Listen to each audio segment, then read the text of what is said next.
Zydus Cadila earlier in the day declared its numbers. Remember, the stock has been on a tear as far as the stock market goes, and along with all the other pharma companies, Cadila is the one that has been spearheading the entire space. Now, sales numbers 3,800 crores.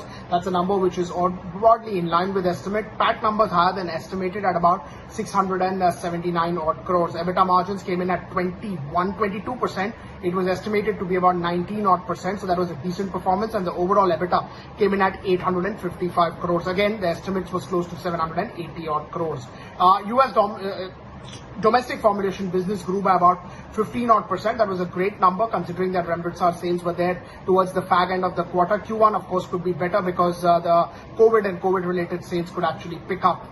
US sales at about $205 million. That's down about 13% COC versus an estimates of about 228 million, but it's nothing new that their US business is not doing that well. Europe saw about a 15% beat on the entire number with about 140 crores in terms of overall sales. Ebitda margins adjusted for the forex item was 22.2%, and reported PAT of course came in at about 680 odd crores. Overall, core PAT at about 520 crore because there was a MAT credit. So if you actually would go ahead and adjust for that, you just get a sense that the number comes in at 520 odd crores. Now, when you look at the release of the company particularly says that it's striving hard as far as the COVID and COVID related drugs are concerned. They continue to be a pharma company that will supply COVID related drugs. Remdesivir of course is one of their big products which will have an impact in Q1, but all eyes will be on what happens to the efficacy data, the phase 3 trials that are currently going on as far as their their vaccine is concerned.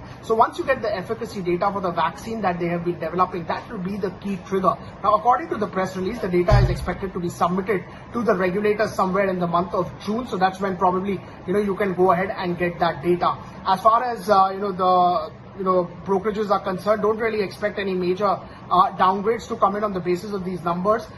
The vaccine, of course, can be a twin sort of an event as far as this company is concerned, and that's why that efficacy number particularly becomes quite important. Just to give you a perspective, in this entire year, our company has done quite well. They have managed to repay their debt. They have managed to do a decent amount of Ebitda and overall ended Q4 with a strong Ebitda margin of about 22 odd percent. When I look at the approval, they have received about 35 ANDA approvals during the year, taking the total product approvals to about 317 odd.